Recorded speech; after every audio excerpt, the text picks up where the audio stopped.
E eu sempre costumo dizer para a garotada que está nos ouvindo aqui, tem dúvida? Pergunte para o teu pai, para o teu avô, como foi aquele momento. Aquela época foi uma época de pleno emprego, de segurança, de respeito, de educação. Cara, engraçado que eu perguntei pro meu pai e ele te mandou tomar no cu.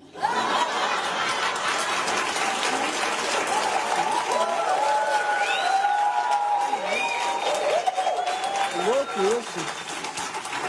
Muito louco, meu pai. Sério, meu pai... E olha que ele teve educação na época da ditadura. Ou seja, ao contrário do meu pai, tem muita gente que não lembra das experiências ruins que teve na ditadura. Mas tudo bem, tem que ter paciência. A gente tende a bloquear experiências traumáticas. O Brasil é um pouco como aquela sua amiga que terminou com um cara escroto e agora fica... Ai, mas ele era tão fofo. Não, não era e a gente vai te lembrar, amiga. Vamos mandar foto do cara usando o cavalão da Ralph Lauren. A gente vai, é isso que amigo faz. Vai lembrar que ele usava um carro com neon embaixo. Tá? Porque ele tinha uma tatuagem que dizia Deus é top em letras cursivas. Tá?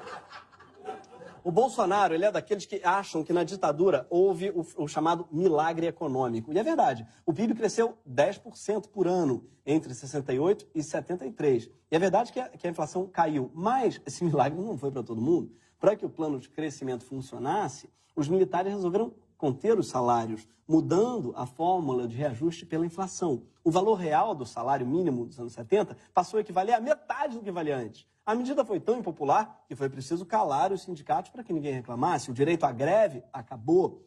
Havia mesmo muito emprego no setor da construção civil, mas com jornadas de até 56 horas semanais, além de sábados e domingos. Deve ser isso, aliás, que o Bolsonaro queria dizer quando falou em pleno emprego. Se trabalhava a semana inteira. O Brasil se tornou campeão mundial de acidentes de trabalho. Ou seja, teve milagre, mas foi só para a galera do cercadinho VIP. Tipo se Jesus transformasse água em bebida que pisca. E só para quem tem pulseira. O Bolsonaro cita ainda outro mito da ditadura, a ideia de que o Brasil era seguro. Isso não é verdade. De 1920 a 1960, a taxa de homicídios esteve sob controle, numa média de 5 mortos a cada 100 mil habitantes. Até que a taxa começou a acelerar, onde? Na década de 60. Em 68, já eram mais de 10 mortos por 100 mil. Nível que a Organização Mundial de Saúde considera epidêmico. Sim, se o homicídio fosse uma doença, na ditadura tinha virado uma epidemia. Filho, leva esse casaquinho aqui que você pode pegar um homicídio. Ah, mas você tinha mais sensação de segurança. Isso sim, porque as mortes não estampavam a capa dos jornais. A ditadura resolveu o problema da violência botando um sensor na redação dos jornais. Sim, na época tinha alguém dentro do jornal que ganhava bem. Isso é verdade. Não por coincidência, a escalada do homicídio se acelerou no final da ditadura, quando policiais formaram grupos de extermínio, como o Esquadrão da Morte, que tem esse nome porque era um esquadrão que produzia cupcakes. Não, produzia morte. E não foi só o Esquadrão da Morte, tá? O governo também executava pessoas. O número de mortos e desaparecidos pela ditadura, oficialmente, tá, é de 434 pessoas. E para quem diz que quem foi preso era tudo terrorista, vale lembrar que crianças foram torturadas. E não me vê alegar que toda criança de 3 anos é uma espécie de terrorista. Não. Não. É muito importante ouvir as vítimas, sério. Falando sério, a não ser, claro, que você seja o Amado Batista, que foi torturado na ditadura, mas o Amado estranhamente acha que mereceu nesse vídeo. Eu acho que quando uma criança cospe a sua cara, chuta a sua canela... Mas o que você estava fazendo errado? Você estava mandando dinheiro pro cara. O que a mãe e o pai devem fazer? Não deve corrigir? Deve corrigir. Então, eu estava fazendo uma coisa que não era correta. Eu acho que... Você acha que foi uma boa correção que te deram? Eu acho que foi. Você tá louco, amado?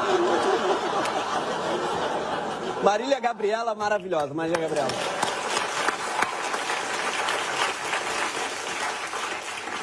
Acho que toda vez que alguém vier falar bem da ditadura, tem que responder: você tá louco, Amado? Né? A não ser pelo louco do Amado, ninguém acha que mereceu ser torturado. E, finalmente, na ditadura, houve, sim, corrupção e muita.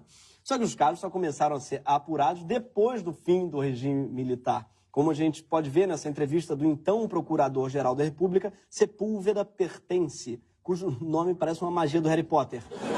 Sepúlveda Pertencios! Para o povo, doutor Pertence, a pergunta fundamental é a seguinte: o senhor que está acompanhando vários casos ao mesmo tempo, Sunaman, Coroa Brastel, etc., é uma pergunta só que eles fazem. Quando é que o pessoal vai para a cadeia? gostaria de saber.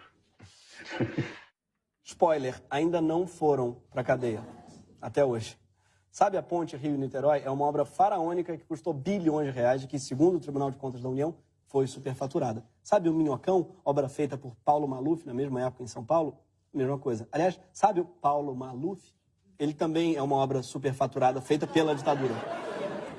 Mas era outro tipo de corrupção, né? Não era que nem hoje, que o Marcelo Odebrecht dá 100 milhões para ganhar licitações da Petrobras. Realmente, não era. Naquela época, as empresas já estavam dentro do Estado. O golpe militar de 64 não foi dado só por militares. Teve um apoio imenso de setores da sociedade civil, incluindo empresários. Mais de 80 empresas financiaram ou pelo menos apoiaram a ditadura. Sim, não foi um golpe, foi um crowdfunding.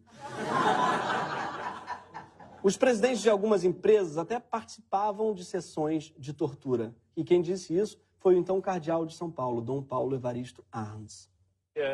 Eram torturados também à vista de alguns ricaços que pagaram para poder assistir à tortura dos inimigos deles.